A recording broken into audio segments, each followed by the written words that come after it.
Hi, I'm Lydia Rackham, and we're going through the Bible, studying the different prayers in the Bible and what we can learn from them.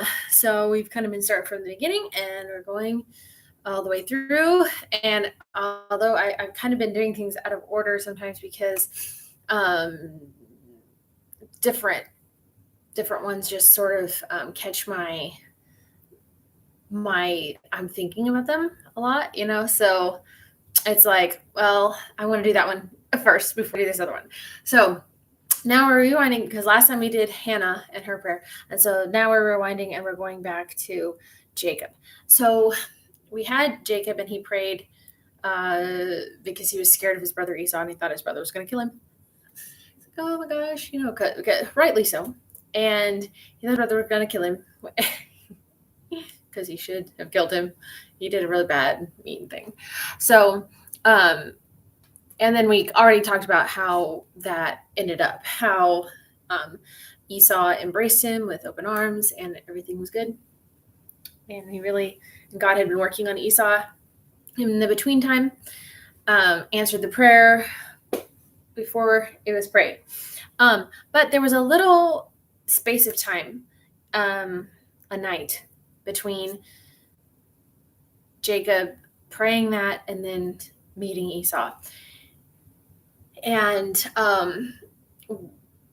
a lot of people find themselves in this stage for longer than a night. It's the desperate prayer and then the waiting for the answer. And a lot of people say, I've just been wrestling with God. And if you don't necessarily know this story, then you don't really know what that means. Well, Jacob physically, literally wrestled with God. So I'm going to read it. That night, Jacob got up and took his 2 wives, his 2 maidservants, no comment, and his 11 sons, and crossed the ford of the Jabbok. After he had sent them across the stream, he sent over all his possessions. So Jacob was left alone, and a man wrestled with him until daybreak. When the man saw that he could not overpower him, he touched the socket of Jacob's hip, so that his hip was wrenched, and he wrestled with the man. As he wrestled with the man, then the man said, "Let me go, for it is daybreak." But Jacob replied, "I will not let you go unless you bless me." The man asked him, "What is your name?" "Jacob," he answered. Then the man said, "Your name will no longer be Jacob, but Israel, because you have struggled with God and with men and have overcome." Jacob said, "Please tell me your name." But he replied, "Why do you ask my name?" Then he blessed him there. So Jacob called the place Peniel, saying, "It is because I saw God face to face, and yet my life was spared." The sun rose above him as he passed Peniel, and he was limping because of his hip. Therefore, to this day, the Israelites do not eat the tendon attached to the socket of the hip, because the socket of Jacob's hip was touched near the tendon. It's a complicated story, I think.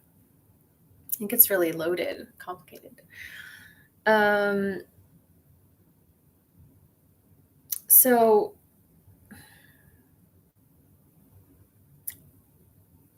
looking at the context again, which I like to do, I think that this confrontation was brought on by Jacob's fear of the future, his fear that he was going to be killed by his brother, and then if he was killed by his brother, then the promises that he stole from his brother would then return to his brother, and because he knew that Abraham and Isaac had been blessed and they were going to turn into this great nation.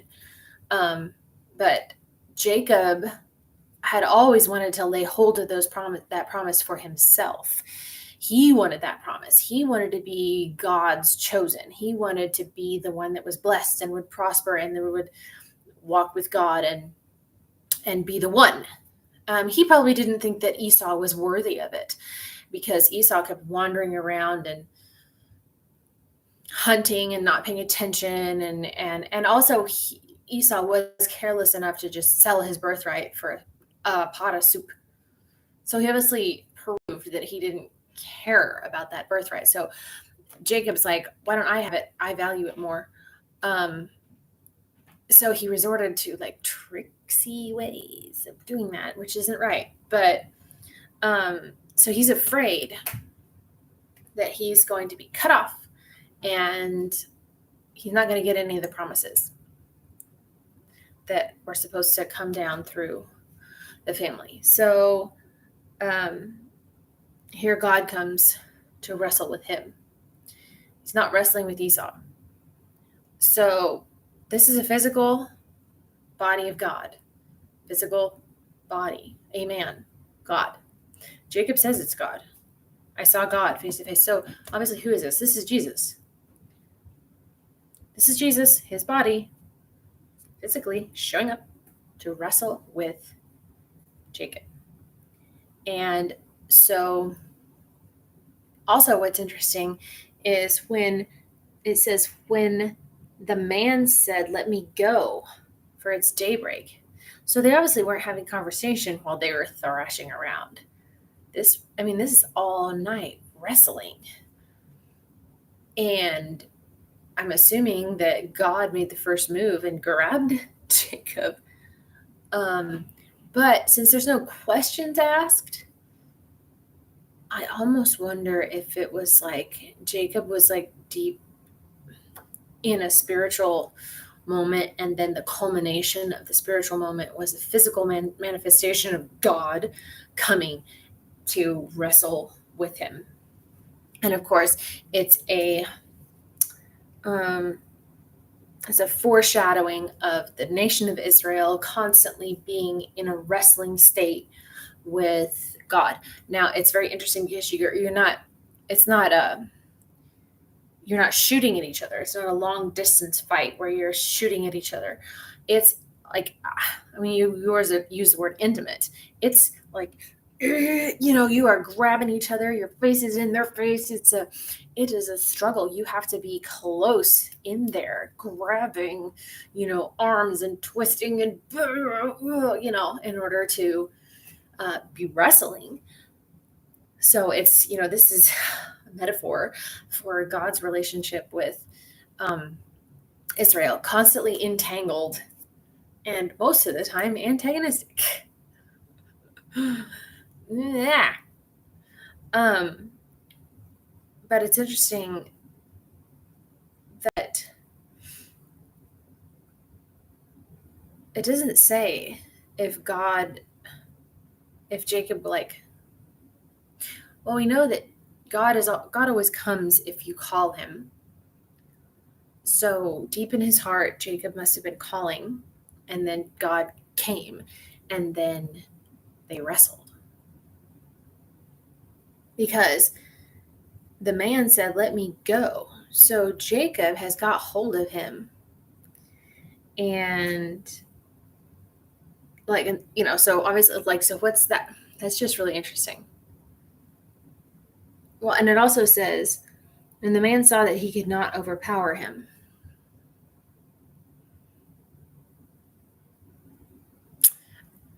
You know what it reminds me of? I just thought of this. I remember in the Princess Bride, when Inigo and the Man in Black, Wesley, they were sword fighting. And Inigo was all into I'm going to do him left-handed. I'm going to fight him left-handed. If I use my right over too quickly. So this, I think, is God fighting with his left hand. Because, in that, they're fighting along, it's like, okay, I admit that you are better than I am. Oh, then why are you smiling? Because I know something you don't know. Oh, what's that? I am not left-handed.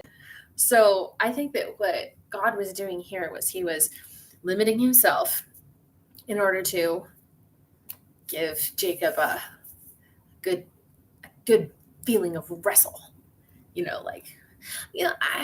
I guess kind of like how your dad would play with you and he would be like, okay, I'll play with my other hand, or, I'll do it backwards, or, I'll do something like that, so that you as a kid could feel like you were, had a chance. And then all of a sudden, he's like, I'm not playing anymore. Switching hands, bam. It's like, oh, my hip. But then it's interesting because then he still didn't let him go. Jacob didn't let him go. So he's like, no, I won't let you go unless you bless me. So he knew who it was that he was wrestling. I'm not letting you go. And you notice that's the first time that we have dialogue. The first time we have talking between the two of them is after the injury. Let me go. I don't know why it is with theirs for its daybreak. It's all very mysterious. It seems to me like this was a very personal thing between the two of them. Like, why do you care if it's daybreak? Why do you have to be let go? Why can't you just pull yourself free? Why? Let me go. And he says, no. And the man asks him, what's your name? As if he doesn't know. Jacob. Well, Jacob means the one who grabs the heel, like the supplanter, the trickster, the tripper. And then the man says, your name will no longer be Jacob, but Israel, which I believe means Prince of God. Because you have struggled with God and with men and have overcome. And then Jacob said, please tell me your name. And he replied, why do you ask my name? And then he blessed him there. And then Jacob goes, I've seen God face to face and I didn't die. And he named the place. Very, very, yeah, like I said, it's very personal. It's a very personal thing.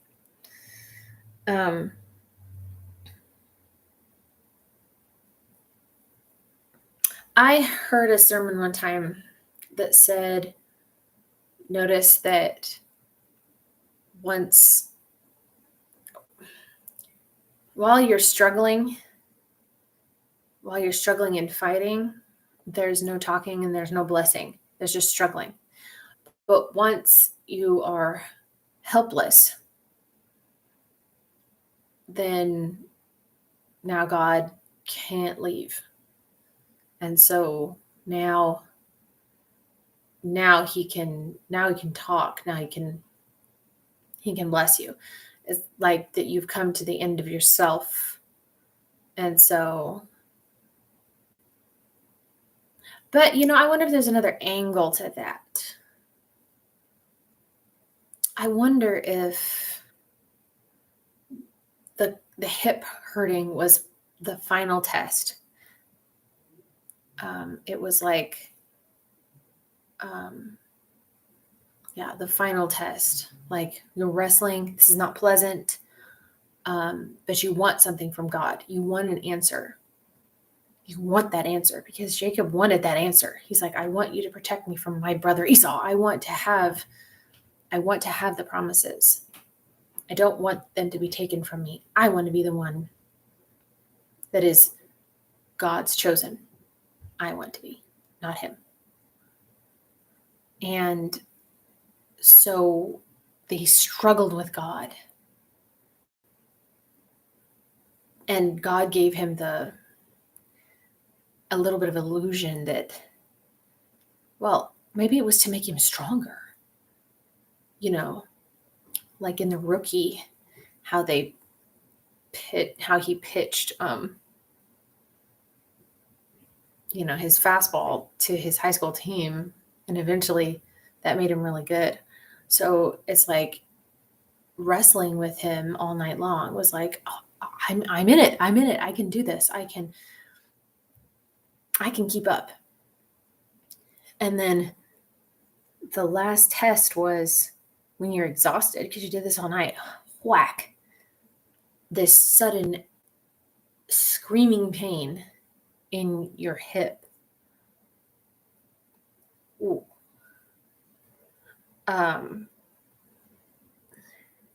So some people might react with absolute rage to that. Like, you cheated, or you cheated her, or you hurt me,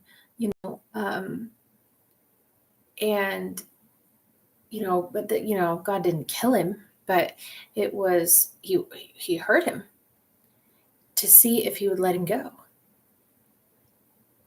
Like, this hurt right now. Will you let me go? It's not fatal. Nothing that happened to him was going to stop him from living a happy life. It's just, bam, right there was pain. And it's like, are you going to let me go if this happens? And Jacob held on relentlessly. He was like, I don't care. I want your blessing.